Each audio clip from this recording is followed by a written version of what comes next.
everyone. Today, it is my great honor to welcome Mohanji. Mohanji is not just an author, he is a spiritual leader and a guide for millions. The book is essentially a myriad of questions that he has answered during various interactions with people, during various satsangs, and other things that he has done. So, Mohanji, welcome and thank you so much for giving us this opportunity to work with you. It will be really good if you can actually speak a little bit about yourself for our audience that may know little about you to get more information. Thank you, Kapil. This is really an honor and a great opportunity for me as well. If I speak about myself, there is nothing great to talk because it's been another life. I would call this reasonably ordinary life. Most of my life, I had a career in shipping, and then higher tasks or higher aspirations took over so strong that I left my career at one point in time. This was triggered by the death of my first daughter, Ammu, in 2000. When she died, I started thinking, why did she go? She was only about 5 years old. I was already 35. I have lived my life. I could have died. Why did she die? And then the deeper aspects of life as a whole started descending into me, or I started pursuing it, contemplating. And it reached a level where I realized every moment contentment is important, more important than the pursuit for success. We chase success so much that we completely forget our contentment factor, satisfaction factor. And if we can't be satisfied today, we can't be satisfied in another time. And I like to call myself as a friend of the world. I would like to look at world in a friendly way, not as a guru, as a master, as a teacher, somebody higher. I don't believe so. We are all same. We are all same. We all have same potential. We have caliber. And somebody plays the role of a disciple, then the other person plays the role of a guru. It's a role play. So I do not call myself as a master, teacher, mystic. These titles are not important. What we deliver to the world is important. Very important. So I like to consider myself as a friend of the people. With friendship, you can be very direct, very open. You can be yourself. But if you put yourself in frames which you cannot break, you're stuck.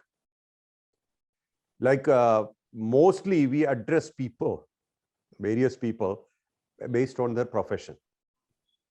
We don't address people based on their individuality. I would like to talk more about individuality, and I'd like to be an individual. My value is as long as my heart beats here. After that, nobody knows whether I will be remembered or not remembered. It doesn't matter.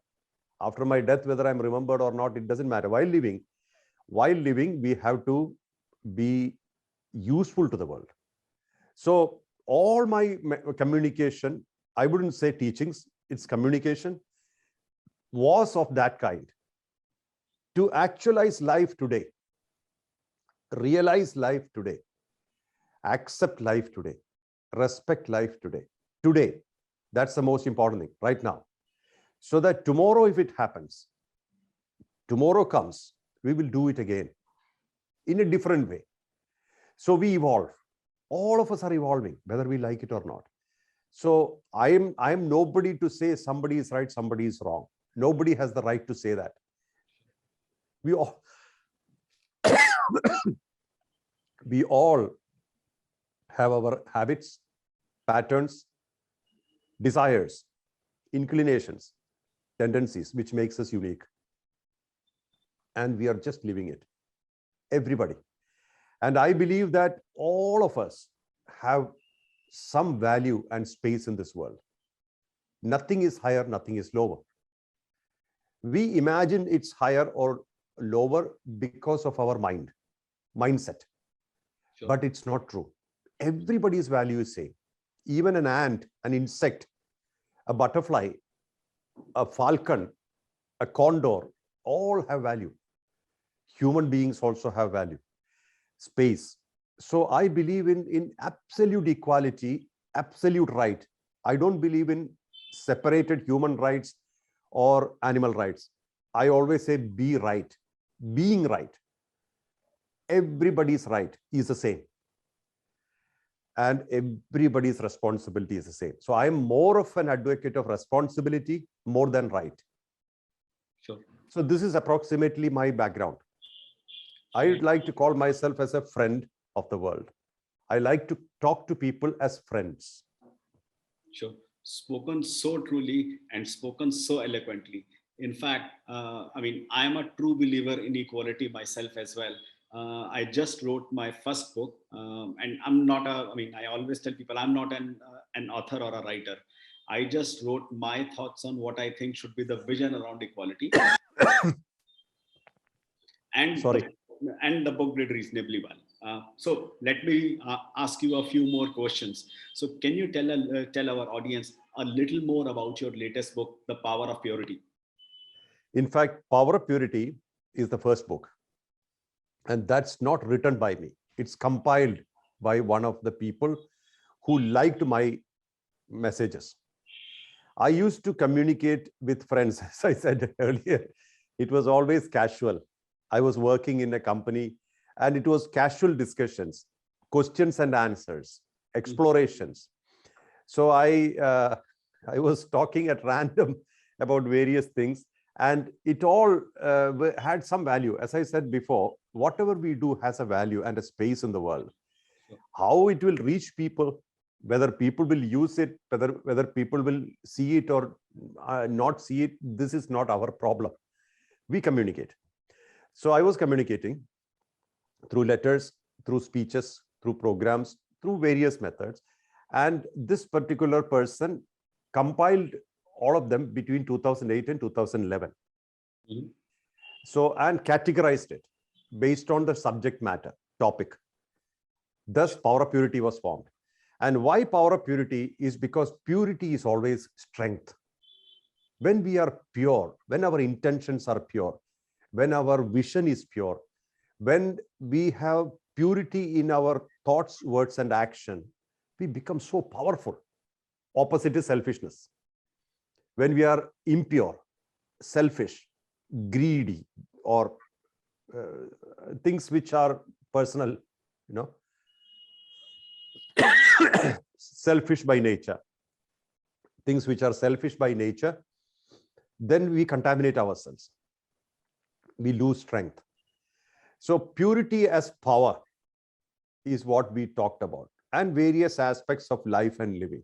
So the whole book, Power of Purity, is basically an essence of what I was speaking between 2008 and 2011. Speaking means writing, talking, communicating, like that, questions and answers and stuff, which eventually became a book. That's how it happened. So in some ways, it is your version of candid photography. So actual answers that were given in discussions, not necessarily something that was written and edited and written and edited again and again. Yes. It's probably what I would call as, candid photography in writing. Fantastic. So let me touch upon perhaps a more sensitive area. You talked about your daughter's demise that made you give up materialistic stuff and started, seeking the path of contentment. So can you talk about, for our audience, how does a beloved person's death, and specifically at such a young age, change the individual and the family around? Can you share from your experience what our audience, could do better on? Yes. Just to touch upon what you said, 1 second. Just to touch upon what you mentioned just before this question. It's a candid photography or candid, what did you say, candid? Candid photography. Photography. So it's true. This was not edited in that mode. It was just proofread. That Sure. is the point. It was just written and proofread. Sure. Anyway, yeah. See, when Ammu died, first of all, the shock of it means completely unexpected. And it was a road accident, very, very, very, very bad feeling. You know, it binds you. See, all those years, I've been reasonably successful in my career. I was growing up very well. So what happens is that when you are in a track already, you can only think from within the track. Sure. Tomorrow, day after, next year, the year after. We think in a pattern. The whole pattern got disturbed. Everything got destroyed. When Ammu died, I started thinking, what am I doing here? What is this whole thing about? For me, in my life, I was really attached to her very closely. She was the most important person of my life. She's gone. And not replaceable. Irreplaceably gone. So, plus, all the people associated are also paralyzed. My parents, relatives, nobody is in a positive note or positive mode. So this hits you very hard. First I did was, I wanted some answers. I really wanted to know what is next, what next. And it so happened that fortunately I didn't go into intoxications or self-pity, which will further paralyze you. I decided to explore truth. And then I started connecting to myself.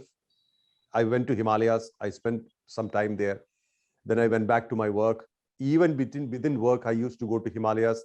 Like that. I'm not explaining the whole pattern, but I started self-exploration. Alone. I had nobody, no guru, no guide, no master, nobody to tell me what to do. This self-exploration was from a point of noises to silence. I was living in a world of noises, high density work, oil tankers and the shipping business, very high density work, money, movement, action, decision, from that world to a level where nothing, zero, silence. So that was my pursuit. And every day, 3 a.m. to 8 a.m., I was doing this, connecting to myself, my private time, the time which I never sold to anybody. That inner exploration brought forth many answers. These are the answers I mostly shared with the world, which people liked because many people could resonate with it. They could understand that this is their story as well. Not exactly the tragedy, but a pain can be made into a purpose. So the pain got transformed into a purpose. That purpose started growing, started getting transmitted in the world. People started coming. This started flowing, growing. So this is how it happened. Many times what happens is a serious tragedy paralyzes a person completely. I tell this to people all the time. When a lot of people come to you, gives you sympathy, it paralyzes you further. So I avoided the sympathizers. They were not happy with me, but I decided to protect myself, self-protection. This self-protection was essential for me to survive that state. Otherwise, more and more sympathy will be poured over you. First of all, the death of a very, very close family member, the feeling of the miserable feeling connected to it, plus the sympathy of the people, which becomes self-pity, paralysis. So I always say that you can always convert a pain to a purpose. Sure. Much larger purpose, not just a purpose of another marriage or another child, not like that. Much larger. So today, Ammu Care is in 21 countries, ACT Foundation, 21 countries, hundreds of activities. So 18 years, we registered Amuk here in 2003. In 18 years, we've done tremendously well. Now this year, we launched a delivery, van in London to take food to the homeless people. Sure. So things like that. Sure. So I guess one question that one question that everybody would want to ask you is, you went through this, and you in some ways have been able to romanticize your life while you have been surrounded by adversities and negativity, and really growing from your grief and taking things to the next level. I think the audience would want to know, how have you been able to achieve that, and what should they do? That's romanticizing. I don't know. I don't know whether it is romanticizing. I like that word, but I think it's more like the purpose gives you inspiration. When you have something to do in the world, it inspires you. It rejuvenates you. The death of my daughter reinvented me. It was a reinvention for me. I became a different person from Mohan to Mohanji. The transformation. Actually, I don't believe in any names or titles or anything, because that's not important. What you give to the world is important. What value you add to the world is important. Nothing else is important. Sure. So when you are inspired to do things in the world, when you feel strong enough that whatever adversities happen, we can still do. This strength is given by tragedy. Sometimes huge tragedies hit you and you realize you are still alive. Sure. And you have something to do. There you pick up the courage, the energy, the momentum, and then you move forward. And I have repeatedly experienced betrayals and people falling back and making roadblocks. But again, you have that momentum to still move on, because the purpose is powerful and unselfish. Sure. The purpose is unselfish. So that can be called romanticism. I think I love people. I love all beings. So I am a romantic by nature. I think we all are. But sometimes people do not know what is love or how to love. Sure. Even in the world, you can see if you tell somebody, I love you, people automatically think, hey, what do you want from me?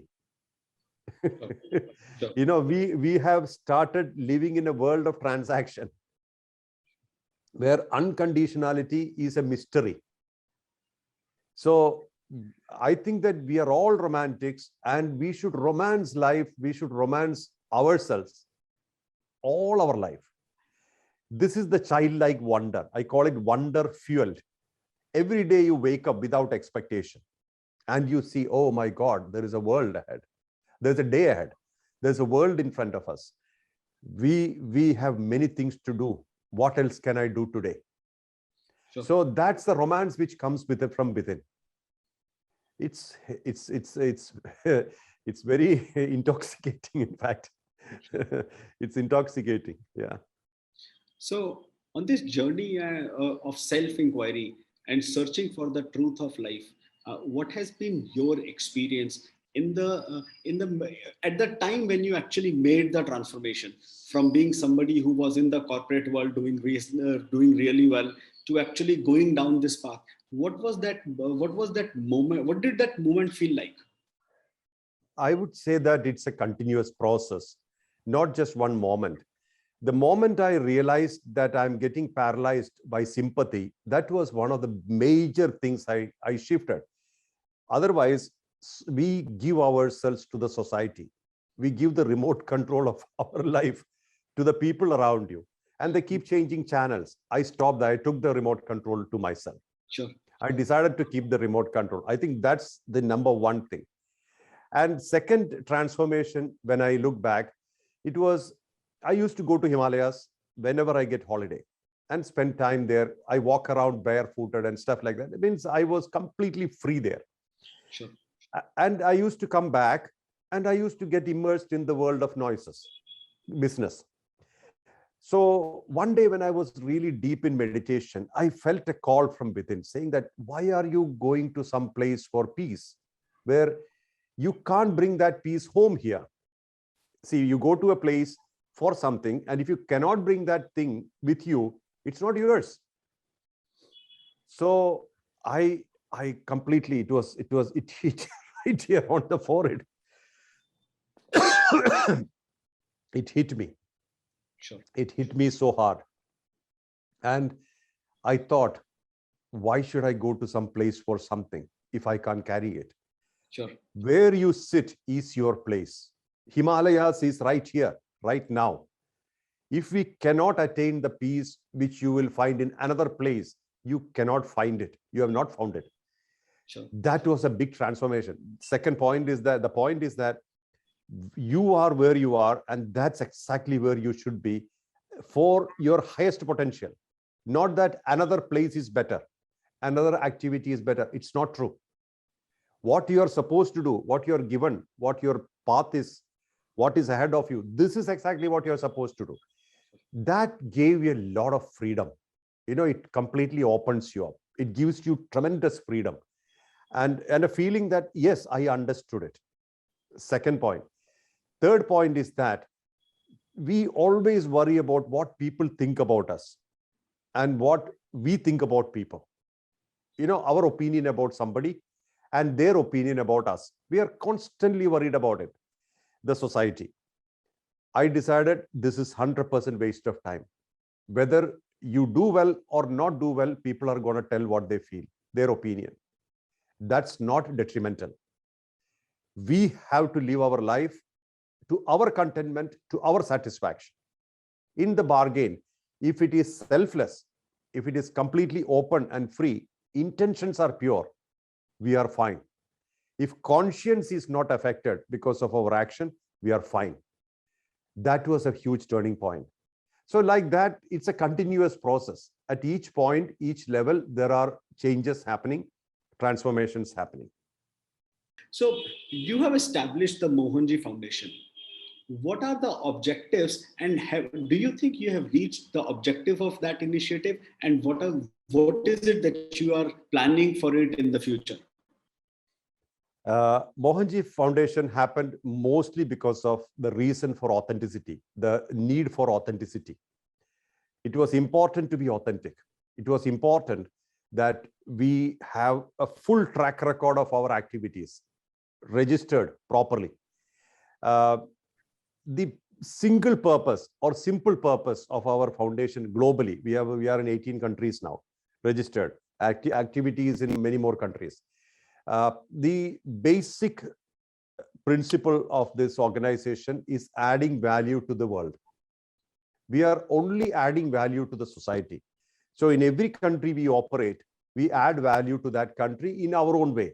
We have through service activities like serving food, clothing, shelter, education, healthcare, through yoga, meditation, through kriyas, through various things, we are adding value to society.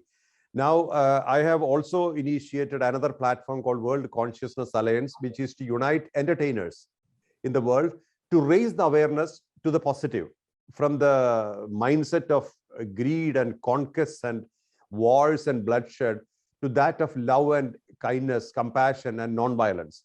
So I'm uniting people for the sake of raising the awareness of the world. Now we are working on a business community, uniting some business community in the world for the sake of raising awareness in the world from their level. So various units are formed to raise awareness. So basic purpose of Mohanji Foundation is to add value to the society, to the country, to the world, and also improve the standards of mind or the thought process from the basic like the anger, hatred, jealousy, greed, selfishness to that of compassion, kindness, unconditional love, non-violence and stuff like that. So that shifts from mankind to kind men. So this is my idea and this is what we're doing. And it is not over. It's a continuous process. We are on that path. We are moving ahead in that path. Sure. Sure.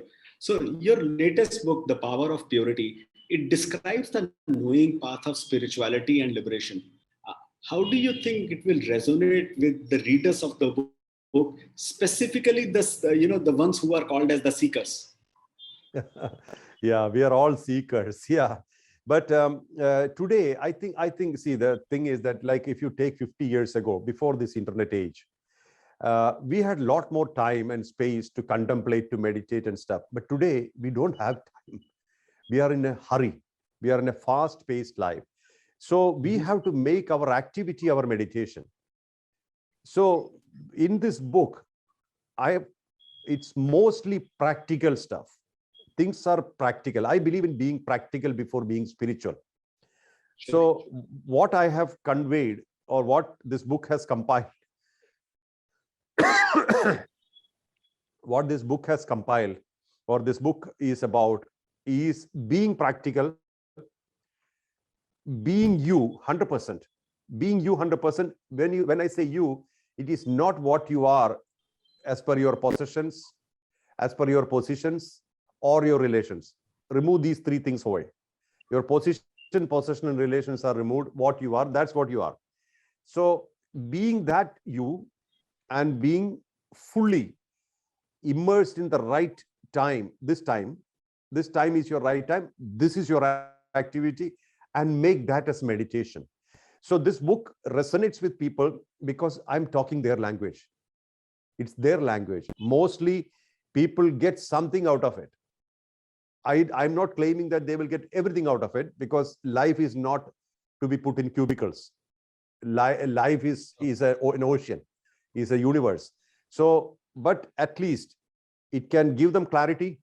It can give them purpose. It can also give them food for thoughts. So I believe that it can give various things, provided they are exploring something seriously. Because when they open a page, I think they should get an answer. This is my thing. When you open a page, oh, there is something in for me. Sure. I think it is, and this is not this. I mean this for people who are not even seekers, casual readers, casual readers, or even people who are just trying to explore life. What is this life all about? You see, so in every level, I'm thinking from that point. I think this book will be valuable that way. Sure. So, how does one achieve being oneself? I mean, to liberate from all the illusions, it's an extremely hard process for most people. So, how do they make it easy? How do you get there? I think it's not difficult, provided we know where we're going. Like, for example, if you have a road map, journey is easy because you know which way to go. So in this, two pillars are: one is awareness that you are a unique being, you are here for a purpose, and the purpose may not be fully clear all the time. Sure. But you know you have a journey and you are on a path. So this awareness to start with. Secondly, the awareness that you are the purpose, you're not just a person. Mhm. So from a person to a purpose, when you start thinking, then you will be self-inspired. When you have clarity of purpose, inspiration comes. Second is acceptance. Acceptance is that whatever your state is now, you have to accept. There's no choice. Because the moment you accept yourself in the slot that you are in now, you can accept tomorrow. You can accept the world around you. You can accept everything. And once you accept, as you are not in conflict with something outside, you will have less loss of energy. You will be focused on your today, and you will do your best there. And that will automatically raise you higher. And even your frequency changes because you are not in a conflict mode. Otherwise, we are worried about the environment, worried about people, worried about situations, and say, oh, all these things have to be right for me to do the right thing. It's not true. That's not true. So clarity of thought and acceptance of oneself. Correct. Awareness and acceptance. Yes. Right. 2 A's. Yeah. Fantastic. So, any quote or any thoughts that you would like to leave the readers or the viewers with? Be 100% yourself. That's the most authentic expression you can ever have. 100% yourself. Because by imitating, by diluting, by comparing, by competing, you achieve nothing. Instead, if you choose to be 100% yourself, you achieve a lot. So be 100% yourself. That's a wonderful thought, and I think that's something that definitely would make my day. So thank you so much, Mohanji, for such an enlightening session. It has been very valuable for me. I'm sure all our readers, all our viewers are going to get the same value from it. I would love to someday come and meet with you, and do more interaction, do more and more of a enlightening session. Definitely. From my side. Thank you so much. With Definitely. that, we come to an end to this particular episode. Thank you so much. Namaskar. Thank you. Thank you. It was great. And I wish you all success, great success. Thank you. Thank you so Thank much. you. And hope your book is, I'm sure your book will be a bestseller. There is no question about it. Thank you so much. Thank you. Let it help people. Then I'm happy.